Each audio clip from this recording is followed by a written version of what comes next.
mulai banyak orang yang pengen jadi PM, tadi gue bilang as FOMO aja gitu ya. Delivering product experience as a lifestyle. Itulah moto partner gue yang satu ini, Syahrul Robiansyah atau Robi.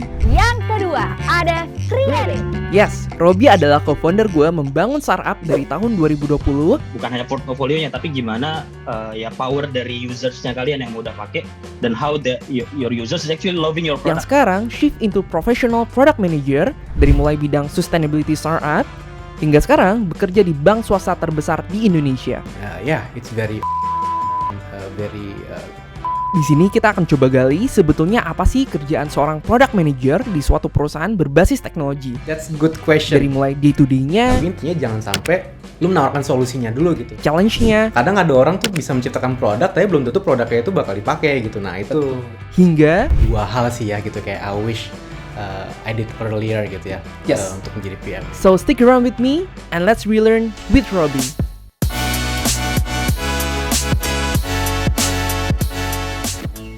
Hi friends, welcome back to Rizku Fitria. Pada segmen kali ini kita eksperimen dikit, yaitu segmen Relearn. Dan hari ini kita akan relearn bareng seorang product manager atau professional product manager yang mungkin untuk profilnya sendiri kalian udah lihat di B-roll tadi ya. So, basically product manager ini lagi lumayan di-hunting banyak banget job seeker di LinkedIn gitu ya, dan di job portal lainnya. So, without any further ado, Robi, thank you udah ngeluangin waktunya. Ya, thank you so much juga ya udah ngasih kesempatan gue datang di sesi kali ini gitu. Sure. Oke, so ini banyak banget ya sebenarnya yang mau dibahas sama gue dan Robi ya gitu, karena memang product manager tuh lagi demandnya lagi tinggi banget ya seperti yang gue udah mention tadi. So mungkin boleh diceritain kesibukan lo sekarang apa aja, Rob? Oke, kalau kesibukan gue saat ini, gue lagi transisi ya gitu dari product manager di suatu startup gitu. Sekarang gue lagi transisi ke perusahaan yang lebih besar gitu in terms of corporate gitu. Jadi gue memang lagi cari experience. Gue pengen ngembangin experience lebih dalam lagi di product development, dan gue alhamdulillahnya dapat di salah satu corporate gitu ya. Sure, oke. Dan gue lagi penasaran banget nih, lu tadi sempat mention juga you basically lagi transisi ya gitu, bisa dibilang transisi ke product manager gitu. Dan menurut lu kenapa sih sekarang PM feels like demand-nya tinggi banget gitu? Even kayak teman-teman let's say MBA ya, MBA baik local maupun overseas university itu lagi ambis banget nih untuk kayak benar-benar aiming for PM position gitu. Why it's really huge sekarang gitu? Oke, ya ini juga sebenarnya menjadi alasan kenapa gue jadi PM gitu ya. Kenapa gue berakhir sebagai di career as product management gitu ya, or product development gitu. Dan sebenarnya faktornya banyak sih ya kenapa PM ini jadi high demanding gitu. Mungkin salah satunya karena saat ini kan kita di Indonesia juga mulai banyak ya perusahaan tech company, startup itu mulai bermunculan gitu. Itu salah satu deciding factor di mana skills PM tuh dibutuhin gitu. Makanya orang-orang jadi banyak yang tertarik ke PM gitu ya. Agree.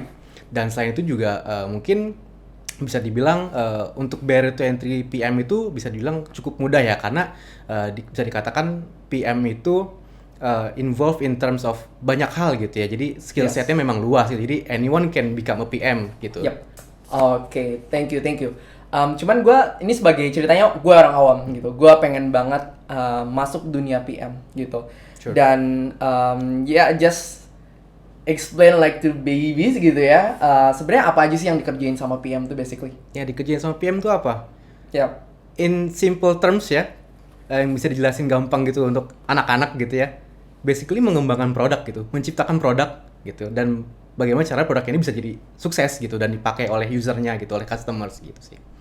Oke, really interesting. Cuman gue sering banget menemukan komen-komen di LinkedIn kalau lihat gitu, atau misalkan di let's say TikTok ya gitu, lu suka ada content creator karir yang juga mempromosikan product manager. Nah, cuman gue pribadi at some point gitu ya, dari perdebatan di sosial media ini, apa yang membedakan product manager sama project manager? Mungkin lu bisa share di sana. Oke, jujur ini juga suatu hal yang gue butuh adaptasi juga di awal-awal ya. Gue juga awal bingung gitu. Okay. Kenapa sih product management ada project manager gitu ya? Bedanya tuh apa gitu? Dan setelah gue jalanin gitu ya as product manager ini, gue lihat bahwa ya intinya adalah perbedaannya di objeknya gitu. seorang product manager itu scope-nya adalah di produknya gitu. Jadi produknya itu mau dikembangkan kemana sih produk ini gitu. Jadi strategi produknya gitu. Yep. Sementara kalau project ya berjalannya project gitu, dia lebih mengarah ke mengatur dan mengkoordinasi project ini untuk berjalan dengan sukses dan sesuai dengan resource dan business goals dari perusahaan gitu ya. Agree. Sorry, berarti produk ini is it tech or goods, barang gitu, jasa atau barang atau gimana tuh? Oke, that's good question. Yep. Banyak orang yang saat ini mengira product management itu solely ke arah tech solutions gitu ya, atau digital solution bersifat aplikasi gitu. Tapi sebenarnya product management itu ya bentuknya bisa physical goods juga dan juga bisa ya digital applications gitu. Jadi nggak terbatas cuman di aplikasi aja gitu ya. Yep. Itu mungkin banyak orang yang salah kaprah di situ gitu ya, tentang product management. Oke, gue udah mulai kebayang sih gitu. Cuman, tapi di industrinya sendiri ada pembedanya gak biasanya antara physical goods product manager gitu ya? Karena kayaknya ada, beberapa university di Indonesia juga ada khusus design product tuh kan yang kayak gitu. Walaupun bukan product manager, it's whole different thing anyway, product designer, product manager. Nah, tapi secara scope ada pembedanya gak gitu? Oke, kalau dari pembedanya sendiri sebenarnya ini ya lebih ke arah mungkin metodologis yang dipakai gitu ya. Jadi mungkin tergantung company-nya apa, industrinya apa, dan juga produknya apa gitu ya. Bahkan bisa juga bentuknya services gitu. Itu ada banyak best practice dan metodologi yang berbeda dipakai oleh product managers di different industries ini gitu. Mungkin di situ sih yang menjadi pembedanya gitu ya. Tapi at the core of product management adalah yang menciptakan produk dan mensukseskan produk ini untuk sampai dipakai oleh customers-nya gitu. Oke, lu tadi udah share beberapa karakteristik ya perbedaan in a brief ya project manager dan product manager. Dan tapi setahu gue pun di industri, correct me if I'm wrong again Rob, kayak project manager dan product manager tuh kadang juga constraint-nya tipis gitu ya. Dan you mention also about kayak di produk ada product goods, ada digital product gitu. So basically back to company gitu. Kembali lagi ke company-nya butuhnya dan karakteristiknya seperti apa. Speaking about karakteristik, gue penasaran sebenarnya karakteristik apa aja sih yang dibutuhin dari seorang product manager nih gitu. Oke, kalau bahas soal karakteristik seorang PM gitu ya, product management, sebenarnya satu hal yang paling penting itu adalah punya high level of curiosity situ. High level of curiosity. Okay. Jadi memang seorang product management yang baik adalah seorang yang memang ingin belajar terus gitu ya, ingin mencoba menggali terus apa yang ada masalah apa sih yang ada di produk yang dia kembangkan gitu, dan juga seperti apa cara-cara bisa mensukseskan produk ini gitu. Jadi memang lebih mengarah ujung-ujungnya ke research gitu ya. Dari curiosity itu bakal mengarah ke research gitu. Nah, curiosity ini adalah bisa dibilang informal or apa ya, bisa dibilang forms of research yang enggak terstruktur gitu. Nah, dengan menjadi curiosity ini sebagai terstruktur, jadilah akhirnya research gitu. Makanya product management juga sangat erat kaitannya dengan user research gitu ya. Itu sangat erat gitu untuk product management roles gitu. I see, okay. I get several points juga sebenarnya mungkin buat teman-teman yang mendengar atau yang menonton. And tadi juga sempat di-mention bahwa lumayan general ya, lumayan generalis ya gitu. So sesuai thumbnail yang kalian lihat, so basically he's Doctor Strange guys gitu, melakukan banyak hal. Tapi yang gue penasaran sekali sih sebetulnya kayak karena generalis gitu ya. Ada gak sih kayak misalkan sedikit tips mungkin ya, tapi juga kayak I don't think tips will work for some people, tapi lebih tepatnya kayak key skills yang harus dimiliki untuk orang yang let's say kita satu-satu dulu ya gitu. Untuk kayak misalkan fresh graduate dulu deh, sebelum nanti gue mau nanya kayak career shifters gimana. Maybe for fresh graduates karakteristik apa aja yang dibutuhin? Oke, mungkin in terms of skills ya gitu, yang sangat diperlukan oleh product management itu adalah business acumen sih. Jadi orang yang jadi seorang PM itu harus paham bagaimana berjalan suatu bisnis gitu. Itu core-nya dulu gitu, karena nggak mungkin lu menciptain produk tapi nggak ngerti cara membisniskannya gitu loh, menjualnya nggak ngerti gitu. Harus paham dulu tuh core-nya di situ gitu. Yes, agree. Nah, dan apa ya, selain business skills itu juga mungkin punya pemahaman tentang research juga sih gitu. Jadi harus paham bagaimana caranya bisa menggali informasi, mengumpulkan informasi, data-data dengan secara terstruktur gitu. Itu sih. Dan itu sebenarnya mungkin nggak semua di perkuliahan juga diajarin gitu ya gitu. Tapi memang itu suatu skills yang bisa coba pelajarin sendiri juga sih gitu. Jadi seorang PM itu sebenarnya apart from tadi ya research skills and business skills gitu, di complement oleh technical skills dari background seorang PM itu sendiri. Mungkin gitu ya ada PM yang backgroundnya memang dari teknologi gitu ya, dari jurusan teknik gitu, engineering gitu. Itu jadi poin plusnya dia karena mau ngerti proses teknik gitu. Ada mungkin dari backgroundnya dari desain gitu. Nah, berarti dia paham cara proses desain, creativity gitu ya. Ada mungkin juga memang pure dari bisnis gitu. Nah, mungkin dari bisnis ini ya jadi fokusnya dia ke arah bisnis strateginya gitu, yang bisa diimplement ke product strategy gitu, seperti itu. Oke, that's a lot for student fresh grade ya, Mbak. Ya. Oke, itu menjawab ini gak sih, kayak sekarang banyak banget bootcamp, right? Ya, itu menjawab ya. Oke, so itu jadi reasoning ya buat adik-adik maybe yang fresh grad atau misalkan I think banyak mahasiswa ambis-ambisan semester akhir yang udah mulai, even semester awal, right? Iya.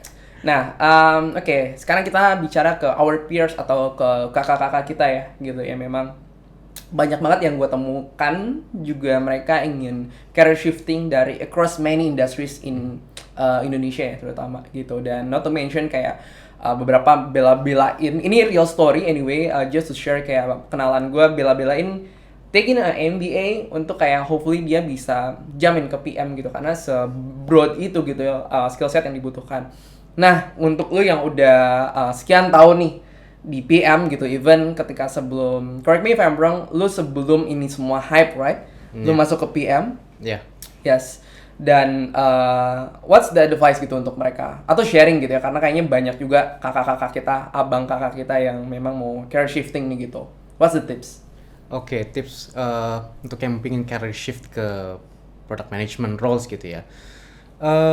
Mungkin gak jauh-jauh dari tadi ya yang gitu ya disebut harus punya business acumen itu ya. Jadi mungkin itu sih yang harus dikuatin dulu gitu, harus paham dulu ya cara bagaimana bisa mengelola bisnis gitu, bagaimana bisa menciptakan produk yang akan men-solve problem dan dipakai orang gitu. Nah itu menjadi suatu hal yang harus ditanam lah diri gitu. Kadang ada orang tuh bisa menciptakan produk tapi belum tentu produknya itu bakal dipakai gitu. Nah itu gitu. Jadi bukan berarti orang yang bisa menciptakan produk adalah product manager, enggak gitu. Tapi seorang product manager adalah seseorang yang bisa men-solve problem dengan produknya dia gitu, nggak cukup dengan menciptakan produk aja gitu dan dijual tapi nggak tahu itu produk itu sebenarnya dipakai atau enggak gitu. Nah itu sih yang perlu ditanam gitu ya.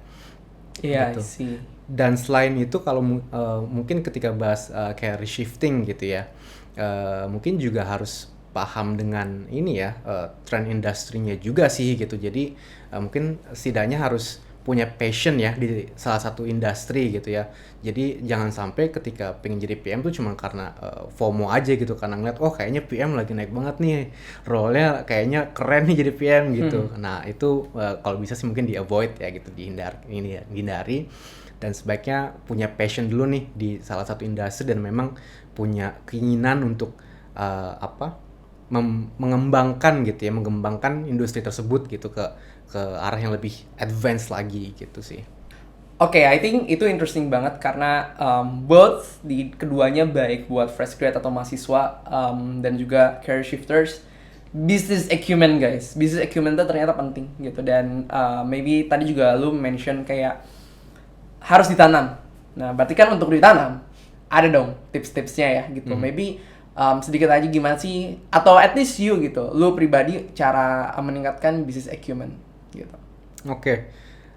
Jadi sebenarnya kenapa business acumen ya gitu? Karena at the end of the day, product management itu sangat erat berkaitan dengan entrepreneurship gitu.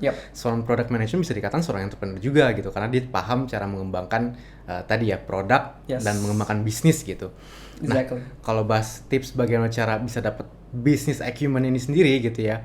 Ya sebenarnya sih ini ya belajar tentang tren-tren yang ada di industri sih gitu, lihat Iya. perkembangan tren industri seperti apa gitu, mengarah kemana gitu, dan kira-kira juga pahami gitu ya, pahami ada problem-problem apa aja sih yang terjadi di sekitar lingkungan kita dan bahkan ada di industri itu sendiri gitu. Itu yang mesti dilihat gitu ya, karena bisnis itu ya gitu ya, anybody can build a business gitu, tapi yang sukses tuh nggak banyak gitu kan. Bisnis yang sukses bisa kita lihat gitu ya, ada yang mungkin jalan stabil tapi kan nggak yang jadi besar atau gimana gitu ya. Dan sedangkan product management itu dituntut untuk bisa membuat produknya scalable di sini artinya adalah membuat produk yang bisa growth gitu ya, berkembang terus gitu ya, sampai dia cakupannya itu menjadi lebih luas gitu ya. Itu sih Yes. gitu. Oke, kayaknya PR-nya banyak ya. Nah, Iya. jadi next maybe kayak ini kan kayak ingredients-nya maybe Robby udah sampaikan gitu ya. In a nutshell lah ya, bisa dibilang, karena kalau detail banget kayaknya we need 4 SKS guys. Iya. Nah, jadi dan it takes a while juga ya untuk lu bisa di tahap sekarang Iya. gitu. Nah, cuman kalau misalkan lu bisa share kayak tahapan-tahapannya biasanya kayak gimana sih gitu untuk akhirnya bisa jadi PM gitu. Oke. Mungkin gue sharing ini aja ya, sejarah kenapa gue bisa berakhir as PM gitu Boleh. ya. Sebenarnya itu berawal dari gue suka ngedesain UI UX gitu. Awalnya sebenarnya Yes. dari UI UX gitu. Dan ketika gue bikin UI UX gitu ya, beberapa project dengan mungkin project temen gitu ya, minta bikinin dong aplikasi desainnya gitu ya, gue bikinin, gue desain. Terus gue menemukan di situ kayak gue bikin desain aplikasi nih, tapi apa ini desain tuh bener nggak sih gitu? Mungkin desain bisa bikin desain sekeren mungkin, tapi apakah desain itu sebenarnya tepat guna gitu ya? Yap. Nah, gue akhirnya mencari tuh bagaimana sih caranya bisa membuat desain UI UX tuh yang memang bisa men-solve kebutuhan orang gitu ya. Ya. Itu satu ya. Selain itu gue juga memang berasal dari jurusan business management gitu ya. Jadi gue belajar lah tentang bisnis gitu ya. Dan yang terakhir gue juga sempat dulu pas kuliah itu involved di beberapa organisasi yang memang kita mengembangkan produk gitu ya. Gue pernah ikut organisasi dia research lab untuk ini ya, drones gitu ya. Dan di sana memang gue jadi melihat gimana sih cara mengembangkan. Nah itu tadi kan kita bahas ya soal digital products and physical goods. Nah ini kan drones ya gitu, itu physical product kan, itu Betul. ada bendanya gitu. Iya lagi. Dan gue di situ mengobserv bagaimana teman-teman gue ini di research lab ini membuat produk ini gitu. Jadi Iya. gue melihat proses seperti apa gitu. Dan di situ gue mulai terinspirasi kayak, oh ada nih kayaknya nih tengah-tengah di mana bisnis, desain, dan pengembangan produk tuh bisa bersatu gitu, teknologi begitu bersatu ya. Dan Oke. nyatanya bener, gue baca-baca akhirnya ketemu tuh ternyata memang yang namanya product management itu kalau digambar skill set ya, kalau digambarkan kayak diagram Venn gitu ya, itu tuh memang ternyata ada 3, bisnis, desain gitu ya, dan juga teknologi gitu. Nah, PM tuh di tengah-tengahnya gitu. Makanya tadi gue bahas terus kan soal bisnis apa, karena seorang PM tuh harus paham bisnis gitu ya. Desain juga bukan in terms of ini ya, gambar gitu, enggak ya. Desain tuh lebih mengarah ke apa arti aslinya desain gitu ya, menciptakan sesuatu gitu ya, merangkai sesuatu gitu, desain gitu ya. Yap. Terus teknologi gitu, harus paham teknologinya gitu ya, karena ketika lu bikin produk kan ada ini ya, ada apa fondasi teknologinya tuh apa gitu ya. Misalkan digital products gitu ya, berarti kan ada programmingnya segala macam. Physical goods kan juga pasti ada research and development-nya, itu menggunakan alat-alat segala macam. Nah itu harus paham, PM tuh di tengah-tengahnya. Dan gue menemukan di situ kayak, oh kayaknya gue tepat di sini. Gue suka desain, gue suka ngedevelop produk teknologi, dan gue jurusan business management gitu. Oke, kayaknya ini tepat banget gue jadi PM. Makanya gue akhirnya berakhir sebagai product management dari situ sih asalnya gitu. Oke, banyak ya ternyata skill setnya. Ya. Baik. Nah, oke, kita udah bicara tentang belajar, kita udah bicara tentang the journey secara keseluruhan, tapi ini kita ngomongin lebih ke ground level yang lebih realistisnya aja gitu.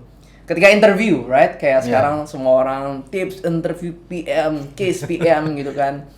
Dan kayak misalkan kayak case kayak guesstimate gitu ya. Maybe kalian pernah dengar ya guesstimate yang anything yang related to PM cases gitu. Gimana interviewnya Ya gitu. Gimana proses interview realnya gitu? Dan lu kan udah di 2 company ya. So far lu keterima jadi PM ya, menerima offer letter dan menandatangani gitu ya. Gimana tuh prosesnya? Apakah harus ngedesain kah? Apakah harus ngerti coding kah gitu? Gimana? Oke, sebenarnya gue udah pernah involve di berbagai banyak macam interview di banyak company juga ya. Jadi gue menemukan ternyata setiap company itu beda-beda caranya. Dan Oke. juga itu sebenarnya yang paling signifikan adalah tergantung dari skala perusahaannya gitu. Dari mungkin startup yang sangat kecil gitu ya sampai yang menengah, besar itu punya tujuan yang beda-beda nih. Mereka mencari skill set dari kandidat PM itu beda-beda gitu caranya ya gitu. Yep. Tapi yang gua nemuin itu common gitu ya, yang terjadi di semua interview yang gua lewati ini adalah ya tadi ya lu sempet bahas soal guesstimate. Guesstimate. Basically guesstimate itu adalah problem solving skills gitu. Jadi mereka tuh pengen tahu gimana sih critical thinking lu, bagaimana lu bisa men-solve problem gitu ya tanpa ada data-data yang apa ya bisa dibilang tepat gitu. Nah, mungkin sebelum ke arah sana, gue pengen bilang dulu seorang PM itu haram ya hukumnya untuk berasumsi gitu ya. Jadi boleh berasumsi tapi harus based on data and reasoning gitu ya. Nggak boleh kita misalkan mengembang produk hanya dengan apa ya asumsi kayak oh kayaknya kalau produk ini gue tambahin ini bakal jadi lebih bagus gitu. Nah nggak boleh. Ya. Nah itu makanya ketika di guesstimate di problem solving itu lu harus benar-benar pahami gitu ya case-nya yang diberikan oleh interviewer itu seperti apa gitu, dan lu coba pahami betul gitu ya background dari case itu seperti apa gitu, dan ya backgroundnya seperti apa, dan lu juga harus bisa kasih reasoning atas tahapan-tahapan yang lu berikan di solusi yang lu kasih itu gitu. Yep. Nah itu sih ya, jadi memang sangat common lu dikasih case untuk lu coba kasih jawaban secara cepat gitu. Mungkin lu cuma dikasih 5 menit, 10 menit gitu. Mungkin gua kasih contoh aja gitu ya, kayak misal gitu tiba-tiba lu tanya gitu, menurut lu di Jakarta itu pengguna AC ada berapa ribu gitu. Nah itu kan lu mau bingung gitu ya, bisa nebak aja gitu, oh mungkin 1 juta AC di Jakarta gitu. Yes. Ya alasannya apa gitu, lu mesti jelasin gitu, lu mesti jelasin pengguna AC tuh siapa aja. Contohnya pengguna AC ada pengguna AC rumah, ada di kantor. Nah lu lihat dari situ di Jakarta ada berapa rumah sih perkiraannya. Yep. Untuk menghitung rumah lu lihat lagi penduduk Jakarta ada berapa. Nah itu turun terus gitu, lu harus gali terus sampai dapat reasoning yang valid gitu. Nah dari situ yang problem solving skills yang lu mesti punya tuh seperti itu ya. Jadi harus critical, lu gali terus sampai terjawab semua. Jadi memang dengan why and why gitu. 5 whys lah ya. 5 whys. Oke. No wonder para MBA mau pindah ya ke PM gitu dan jadi primadona banget sekarang. Oke, tapi kan itu guesstimate tuh itu salah satu contoh ya teman-teman. So ini bonus aja dari gua. Jadi mungkin kalau yang nonton di YouTube kalian bisa cek di description box below. Gua akan share kayak freebies gitu ya buat kalian, modul atau ya contoh artikel ya gitu. Kira-kira contoh case apa aja sih yang suka ada di PM gitu ya, di interview PM sorry. Dan mungkin yang dengar di non-video podcast, kalian bisa cek juga sebenarnya di description-nya gitu. Nanti kalian klik aja link di sana, gue akan attach. Dan nanti feel free kalau misalkan ada yang mau ditanyakan ya, seperti biasa ke my social media. Oke, let's continue, Rob. So, tadi you mention kayak tahapannya lumayan banyak juga ya gitu. Not banyak, biasanya tergantung perusahaan ya gitu. Koreksi. Jadi memang tipenya beda-beda, tapi kurang lebih ya gimana caranya si interviewer ini atau usernya atau HR-nya tuh ngetes ya kemampuan si candidates gitu ya. Nah, dan sebenarnya gue juga penasaran gitu ketika nanti misalkan udah on board gitu ya, you on board as a PM, setelah lu menjadi PM, ini bisa kejadian lu atau misalkan peers lu atau kenalan lu biasanya what's the biggest mistakes atau apa aja, mungkin gak hanya satu, mungkin majemuk juga bisa gitu. Oke, in terms of biggest mistakes ya gitu, yang mungkin bisa terjadi seorang PM gitu ya.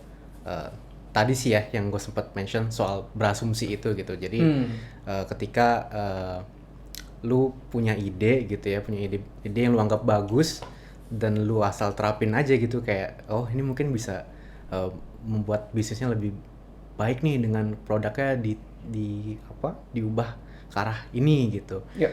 Nah itu itu sebuah mistakes yang mungkin common early PM lakukan, bahkan gue juga sempet kejadian gitu ya gitu. Nah itu sih mungkin yang sering terjadi gitu ya. Nah gimana sih cara mengatasinya gitu ya, tadi lu harus research dulu gitu ketika lu mau implement improvement gitu atau develop product from zero bahkan gitu ya, lo harus research dulu gitu backgroundnya tuh ada problem apa gitu, kenapa lo mau melakukan improvement ini sih, kenapa lo mau develop produk ini gitu, lo harus tahu dulu ada problem apa di sana gitu, lo research gitu, lo gali, terus lo interview dengan orang-orang gitu, lo lakukan survei gitu, lo lakukan testing gitu. Nah makanya di product management itu ada metodologi juga namanya building MVP ya, dengan banyak metodenya seperti design thinking contohnya gitu ya, dimana ketika membuat produk itu ada continuous improvement gitu. Jadi memang bikin produk tuh nggak sekali bikin jadi dijual gitu ya, dirilis dijual terus dipakai oleh user gitu ya, tapi itu pelan-pelan tuh dari bikin produk dulu yang simple gitu yang bisa mengatasi main problemnya apa, dan itu pelan-pelan solve lagi problem yang kecil-kecil yang lain seperti apa. Nah itu incremental improvementnya seperti itu gitu. Nah jadi memang harus research dulu sih, harus pahami cara research gitu ya, itu yang harus diketahui oleh seorang PM gitu. Dan memang tadi soal asumsi itu sangat haram ketika kita berasumsi dan menerapkan solusi tanpa ada alasannya, tanpa ada data gitu yang bisa nge-backup itu gitu. Oke, so start with problem ya, Yes. not the other way around. No. Oke, tapi gimana caranya kita nggak capture problem? Karena gue lihat aja, ini gue lihat banyak sekali inovasi-inovasi di sekitar sana tuh kita nggak tahu ya, at least gue gitu. Ada semacam temptation ingin menyelesaikan anything gitu ya, atau ingin solusinya datang dulu tanpa ada clear problem statement. Nah, sebagai PM, itu gimana sih lu atau ya maybe you learn from another mentor juga untuk nyari a clear problem statement yang benar-benar real di lapangan gitu. Karena yang biasanya gue temukan gitu ya, dan I think this is also common mistakes for builders lah ya, nggak hanya PM gitu. Solusi dulu nih baru problemnya dicari gitu. Jadi kebalikan gitu. Gimana caranya kita problem dulu nih baru solusi gitu, gimana? Oke. Ya intinya sih lu ngobrol sama calon user lu gitu. Lu ngobrol, lu interview gitu ya, one on one interview gitu. Dan tanya gitu ya, misalkan lu pengen mengembangkan suatu produk, misalnya contoh menyelesaikan suatu permasalahan let's say finance misalnya gitu ya.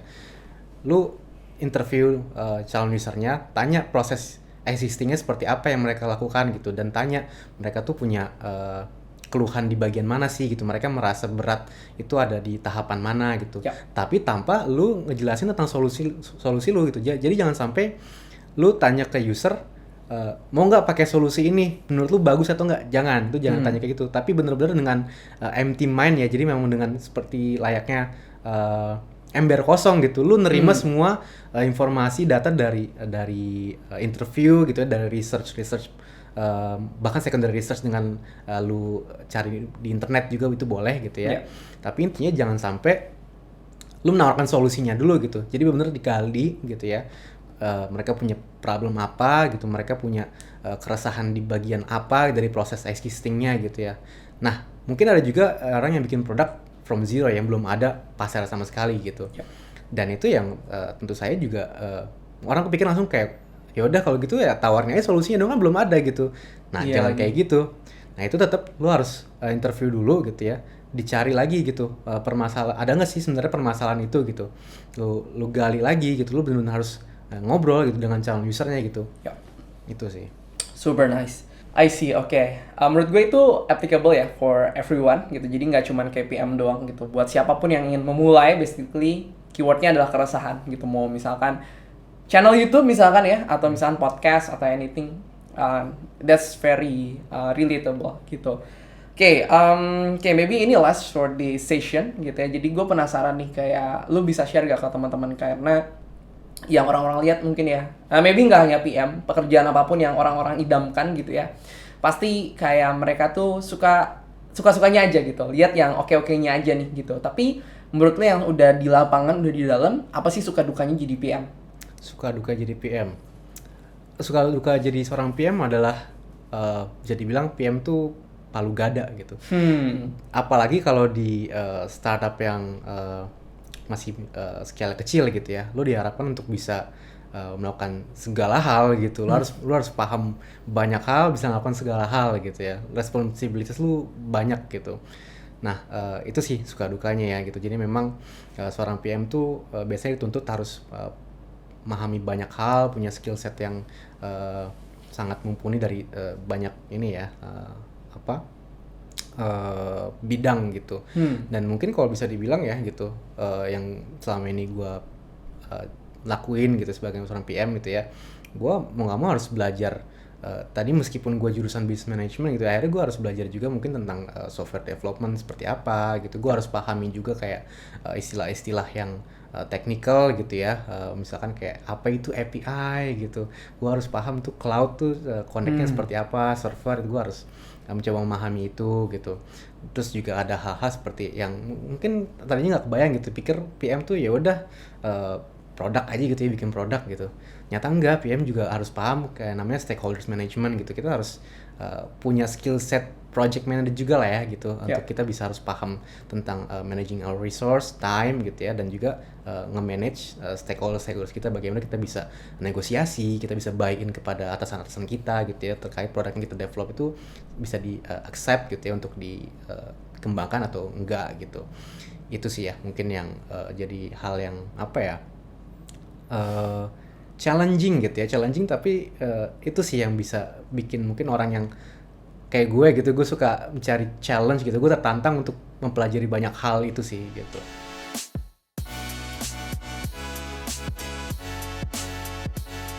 Oke, di sesi kali ini kita akan main fact or myth gitu ya, atau simply fakta atau mitos.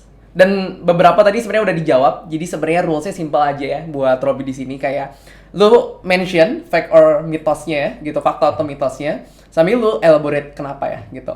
Sure. Oke, fact or myth number 1, PM harus palu gada. Kayaknya udah dijawab ya tadi ya. Maybe lu bisa highlight lagi ya. Ya, tadi kan gue bilang gitu ya, kenapa PM harus palu gada, itu fakta banget gitu ya.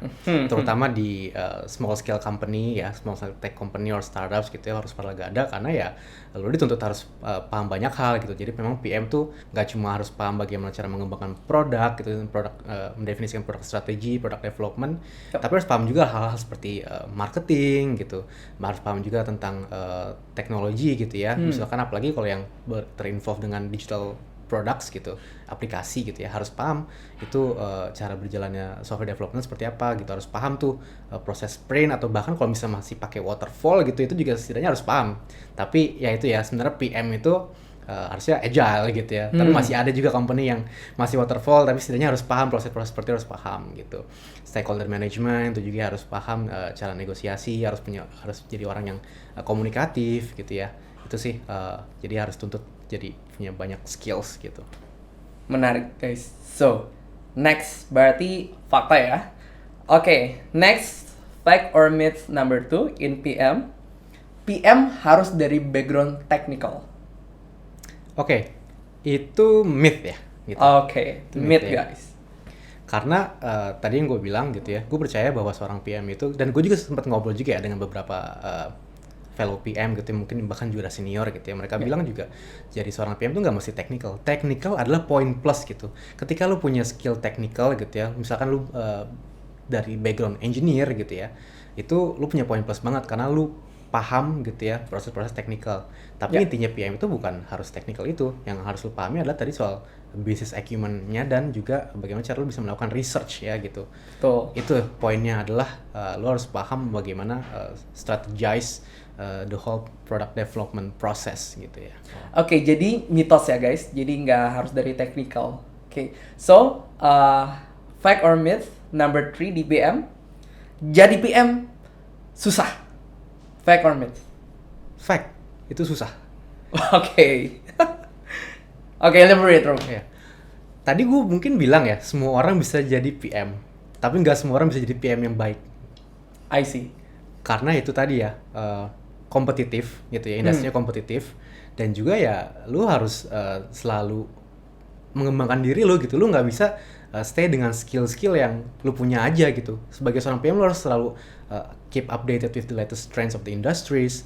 Lu harus update terus skill lu gitu ya. Yeah. Lu harus mencoba Okay. terus untuk improve in many aspects gitu ya. In Yes. aspects of business tadi ya, kan PM 3 tadi gue bilang ada business, design and technology gitu. Jadi lu memang harus terus update terus di 3 domain itu gitu. Jadi Yeah. nggak bisa lu stay di satu dengan ilmu yang lu punya aja gitu. Yeah. Makanya itu suatu hal yang sulit karena nggak semua orang tuh suka belajar ya gitu. Ada orang yang mungkin yang kayak pengen kayak yaudah gue punya skill ini, yaudah gue gini aja deh gitu. Ya. Nah itu sih yang gue rasa kenapa jadi seorang PM itu adalah sulit gitu.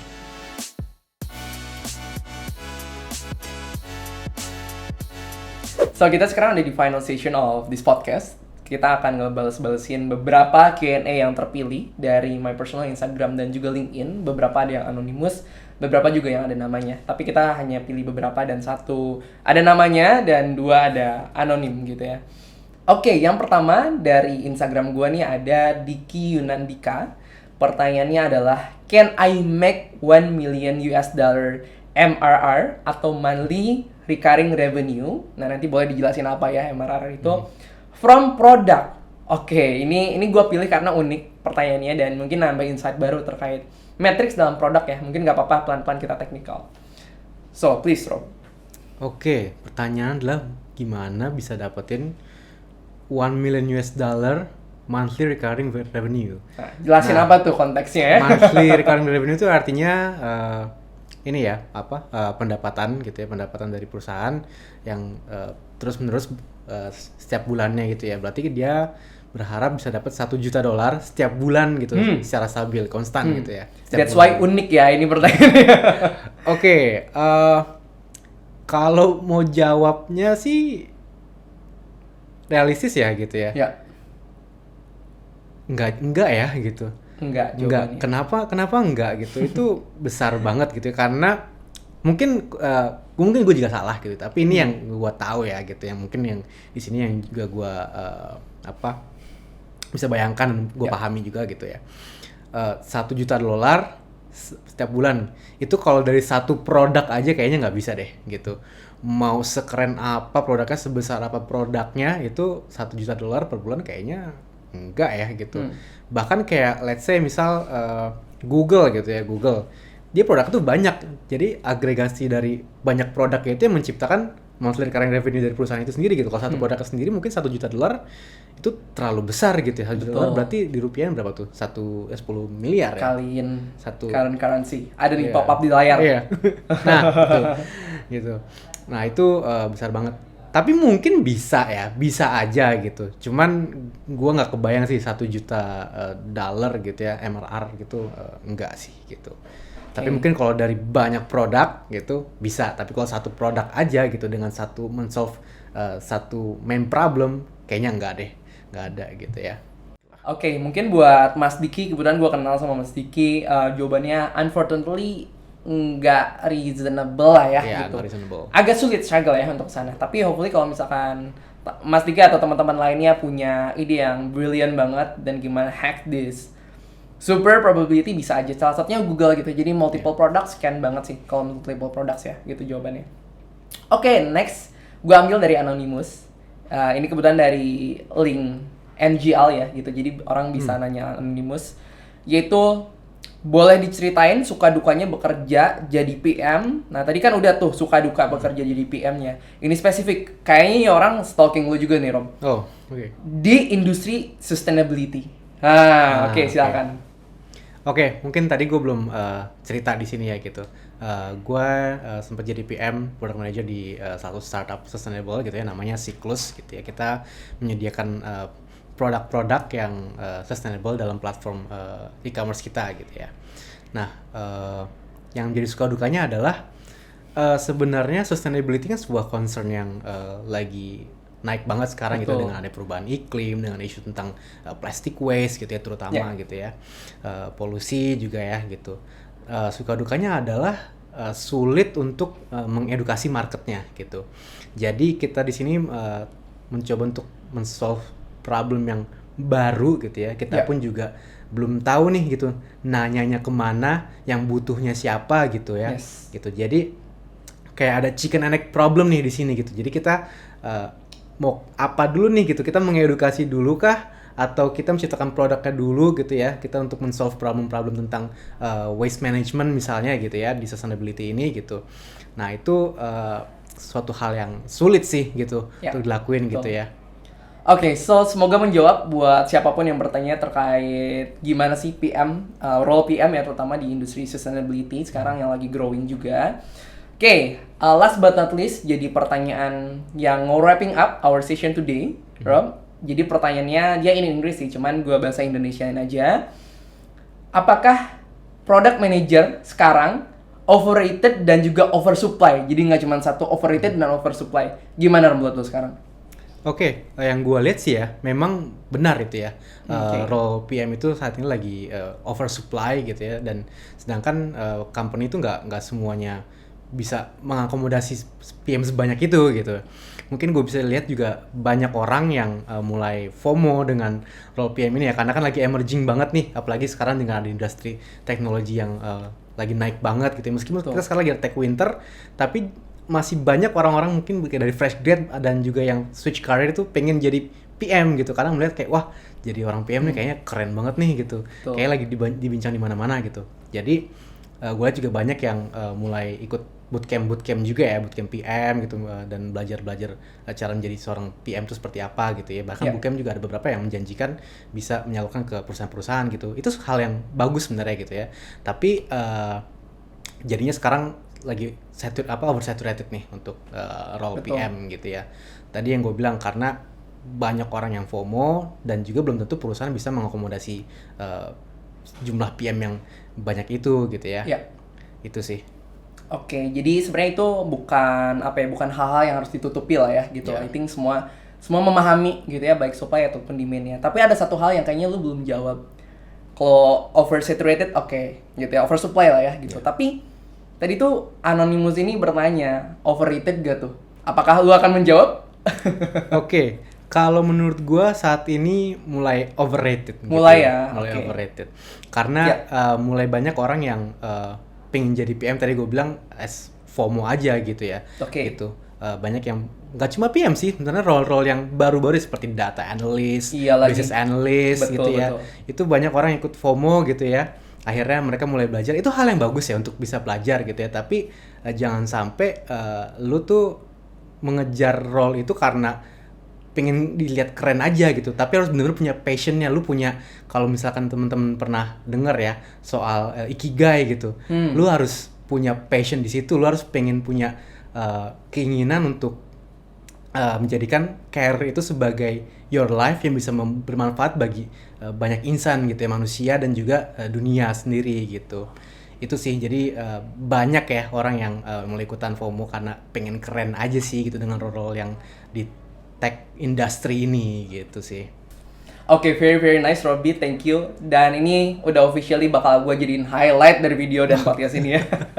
Oke, dan kalau lu berkenan, mungkin gue akan minta satu lagi nih gitu. Dan kalau di Rizko Fitria itu tuh harus banget nih untuk orang-orang kasih tahu things that person wish knew earlier before starting, yang mereka mulai sekarang gitu, baik karir, bisnis atau apapun itu. So berlaku juga buat lo, kayak things that you wish you knew earlier before jadi PM sekarang apa? Oke, sebenarnya ada dua hal sih ya gitu, kayak I wish I did earlier gitu ya, untuk menjadi PM ini, role PM gitu ya. Yang pertama adalah I wish gue mencoba untuk banyak info di bikin bisnis gitu ya, mengembangkan bisnis saat kuliah gitu, instead of banyak ikut kepanitiaan gitu. Not to disregard gitu ya, dari ikut kepanitiaan itu hal yang bagus, bisa mengembangkan skill organisasi gitu ya. Tapi gue rasa kayaknya agak regret juga ya gitu, kenapa pas kuliah gue nggak coba eksperimen aja sih, gue bikin bisnis ina itu gitu ya. Mungkin kalau gue punya experience yang lebih banyak lagi di bisnis, bikin bisnis gitu ya, bikin produk saat gue kuliah, mungkin gue bakal punya pengalaman gitu ya yang lebih luas lagi. Karena untuk jadi PM, untuk menjadi mengembangkan produk itu harus fail faster sih gitu. You fail faster, you learn faster gitu. Nah itu gue ngerasa gue nggak fail faster, learn faster gitu ya. Dan yang kedua, I wish I had memanfaatkan koneksi gue dan networking gue lebih early gitu ya saat kuliah dan juga awal-awal kerja gitu. Karena di dunia PM itu sangat penting untuk bisa membangun koneksi gitu ya, terutama dengan fellow PM gitu ya. Ya. Gue rasa kayaknya gue I wish dulu gue dari zaman kuliah udah bisa join komunitas-komunitas PM, gue belajar dari mentor-mentor yang mungkin gue udah sempat ngobrol-ngobrol juga di beberapa platform gitu ya. Contohnya mungkin teman-teman kalau mau coba ada namanya EDP List gitu ya. EDP List, Ya, guys. EDP List. I wish I know about that platform sooner gitu ya. Jadi Okay. gue bisa kenal dengan orang-orang keren di dunia PM ini lebih early lagi gitu. Yap. Itu sih. Oke, but disclaimer ya guys, podcast ini nggak disponsori sama sekali oleh AD Police, tapi we are really huge fans of Felix dan teman-teman di AD Police, karena kita juga terbantu ya personally, so shout out to them. Oke, that's all I think for today's podcast. Thank you banget yang udah dengerin sampai sini. Siapapun kalian, mau PM ataupun bukan, hopefully tadi apa yang udah disampaikan Robby, itu bisa buat kita relearn bareng-bareng atau belajar lagi bareng-bareng terkait apapun itu. So I think that's all. Gue Rekintara. Gue Robby. Thank you and see you again in next video. Bye-bye. Bye.